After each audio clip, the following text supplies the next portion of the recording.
business is to know yours. Hey, this is Matthew Sweet, and you're listening to Rich on Heard It on the X Show.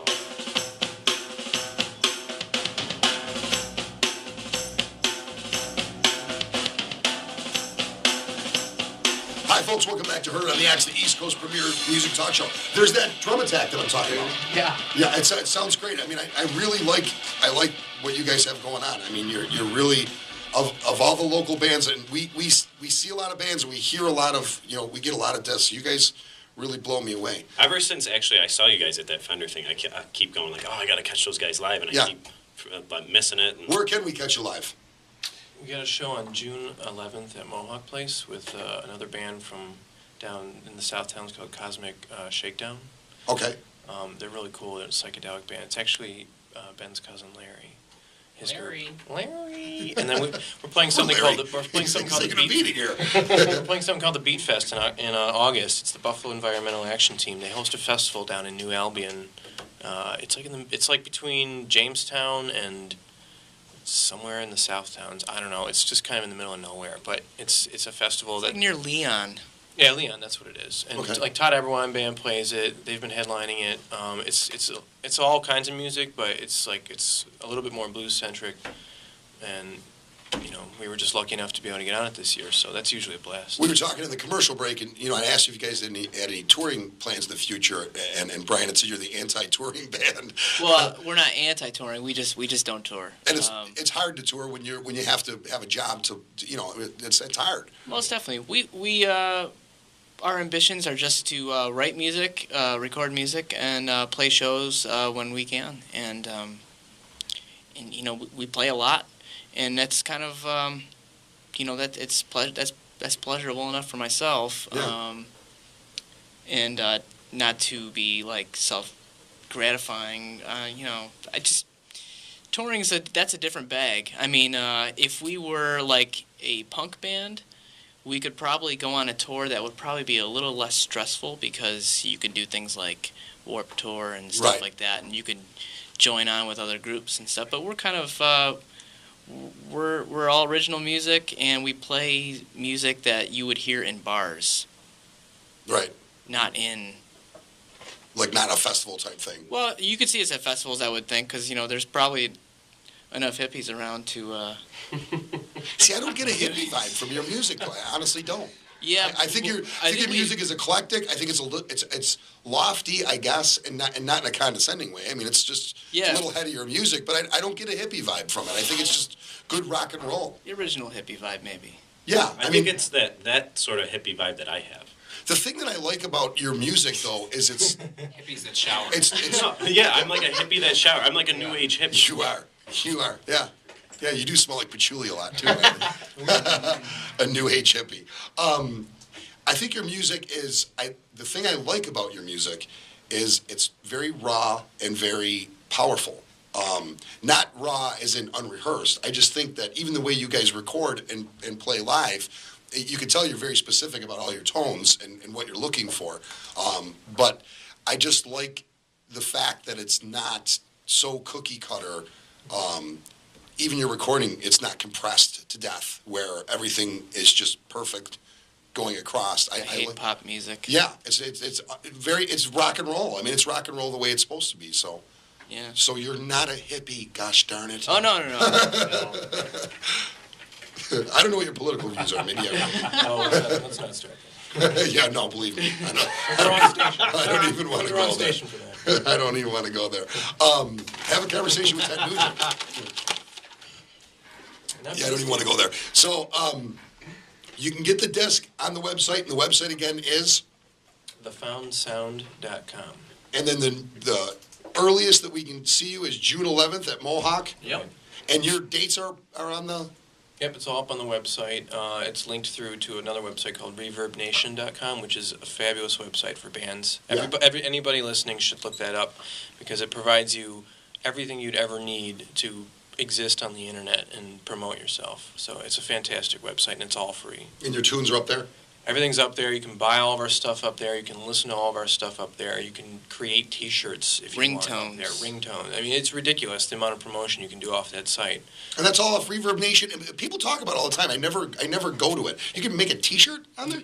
We've designed T-shirts that you can just order single copies of, and they just screen print them right there. I mean, it's like $16, but you can create anything you want up there. It saves the bands from having to make 100 T-shirts, Sure. 200 T-shirts. So you can just design it, and then people can order it, and Well, and like you say, on top of you that, can set your price too. So there's like a base price, Right. And they'll even let you order at cost, that you could design your T-shirt, order a bunch of stock to carry with you, or you could just sell it off the website.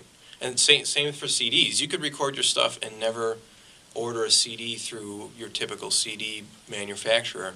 You could upload it there, upload all your artwork, and then order your stock of CDs. So it's a one-stop shop for everything. It's a brilliant website. Yeah. How are CD sales anymore for an original band? I mean, it seems like this is the last bastion, and then, I'd imagine these sell at shows for you. Right. And then, other than that, I would imagine there's got to be a huge drop-off with downloads. It just seems like that's the way that everybody wants to go. Yeah, a lot of people download. I mean, it's just as simple as that. It's just, you don't have to leave. Yeah. You can check it all out. You can hear clips of everything, and then decide if you want to buy it or not. It's the iPod. The iPod has ruined music. Yeah. It has. I mean, it really has. There's a couple different ways you could look at it, I guess, but I definitely hear you. I'm not a big fan of that format, the MP3 format. I mean, you're a vinyl guy. Oh, yeah. I'm just not a giant fan.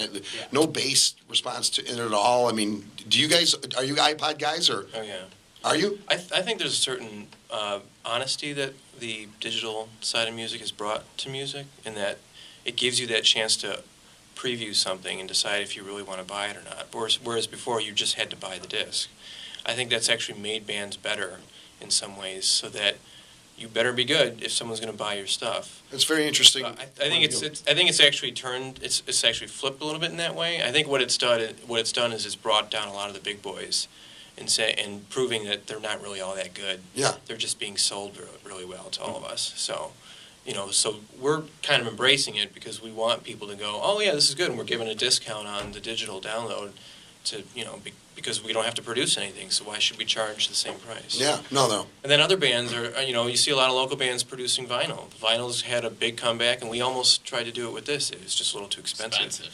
It would have been a double vinyl on this CD. Yeah, but 14 songs on vinyl would have been huge. But a lot of local bands are doing vinyl, and it's something we still want to consider at some point. And then I think if you marry vinyl with the digital, like a lot of bands are doing these days, yeah, it's absolutely where you perfect. buy the vinyl and you get the code to download the digital. That seems to be really. And you're getting 2 copies for the price of one, and you've got the classic way you should be listening to music, and then you have the take it with you version. And I think it's going to provide some sort of renaissance in, like I said, an honesty kind of in writing music, and then you're never going to see the days of Peter Frampton anymore. Yeah. With Frampton Comes Alive, you're never going to have that again. So you might as well have something that's Thank almost God. as good. Yeah. Oh my God, I don't need any more of those days. You don't want to go see Peter Frampton at Art Park with me? I've seen Peter Frampton. Yeah. No, I don't. All right, See I'll Peter find Frampton. someone else. Humble Pie Peter Frampton is, that's okay. Yeah, that's good. Yeah, that was the end though. I mean, that wasn't. I don't know. And that was still Marriott. It wasn't Frampton. Yeah, without a doubt. I think Peter Frampton is. I think he shouldn't be fronting anything. He's a sideman, I think, and he should be a sideman. And that Frampton Comes Alive album, I mean, I lived through that. For the life of me, I can't explain it. I don't know what There's several monumental albums I can't explain to you. Yeah. Was that a mullet per se, or was No, it just bangs? That was. I don't think that was a. No, 'cause it Consider was that bangs? full fro almost. just kind of matted. Fluffy Well, bangs. here, look at this chart I have. I'll show you this. Oh, you can see. Yeah. Yeah. Tom, let me borrow your laser pointer. Perfect. Yeah, there's several.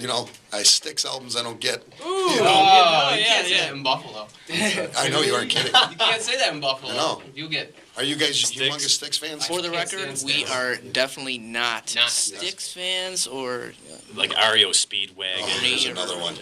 Eddie Oh Money. my God. pretty much after like 75, it got pretty rough for a while with a lot of that music. Mhm. Got a little It rough. got more corporate. I mean, and the thing about it is, if you trace that, FM radio was outlaw radio. AM had already become singles, hit. That's all we want is a hit, single format. That's it.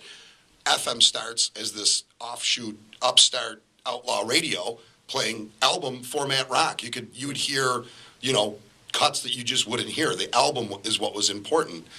Slowly but surely, guys in ties. When guys in ties get involved with anything, they're either lawyers or corporate people, and neither of them are good for anything. Yep. So what happened is FM radio turned in. FM radio is exactly what AM radio was in the 60s. When I was a kid, 60s and 70s. Singles, that's it. And they're making money off of it. And now they've got everything so sliced up. If they want to sell Stridex pads to a 15-year-old girl, we got your radio station. If you want to sell car parts to a 45-year-old guy, we got your radio station. And by what they're using is forms of what we love, music, to format their station so that they can get a body of people who are listening to it so they can sell advertisers. End of story. Right. It's really a shame. And that's why a lot of people credit the internet for bringing down music. And I think, again, the internet is a way that it's going to save music in a way that, it's you can go straight to a band. You can cut out that middleman. You can cut the tie out. And you can go, hey, I like this band. And then you can start to network off of that band through Facebook or whatever. And you start chaining bands together. And you can just go straight to the music. You can cut all that stuff out. I agree with you. The one thing I find frustrating, and I've said this on the show before, there's not a single one of us who has not seen that, that sparkling wiggles thing on YouTube, For some reason, that's not happening with music. These viral videos that you see are always comedy stuff, or most of the time they're comedy stuff, and they'll go viral. There'll be 23 million views in a day and a half. It hasn't happened with music. My contention is, first of all, there's never been a time where musicians could get to the end user like they are now without all these channels that you had to go through, A&R and corporate people and labels and radio stations and blah, blah, blah, blah, blah. Right now, you can record like you guys have done and get it to the end user. I don't know why the public, the listening public, because they don't even have to buy it in most cases, is not as jazzed about it as they should be. It's my contention if Zeppelin 1 never was recorded, and it was recorded right now and put on YouTube, it would be viral as it was, when it first came out. If the White Album was never recorded and put on there, I think that people would see the greatness in it. I don't know why it hasn't happened with other music. Well, if you look at the music that has come out and worked that way, it's Rebecca Black. Oh, I was going to say that, Rebecca Black. It's things like that, but those are jokes. Not that song itself is a joke, but people have made it the funniest thing ever. It's gotten 130 million, it's played on the sister stations here, it's the joke format. So if it's not a quick and funny laugh, people aren't going to sit there for 6 minutes through most of our songs that are that long and go, oh, this is really interesting, because it's not quick enough for them. It's like a double-edged sword. Because this instant gratification, quick hit, can't pay attention to anything, society. If you're not in a car commercial for music, you're busting your hump to get people to notice. Yeah, or that's really the way to go. The old school way of selling out, the old definition of selling out is the way to get noticed. Without a doubt. Yeah. That's the only way to do it. Otherwise, you're touring 300 nights a year. That's right. That's right, and it's a tough life. That is a tough life. It's been great having you guys here, and we could talk for hours. June 11th at the Mohawk Place. Check them out online. I really recommend it. I know the doctor recommends it. We think these guys are fantastic. We're going to check in with you in a couple months and see how things are going. Is that cool, guys? Thanks for taking the time. Thank you. Stick around, folks. Heard on the X.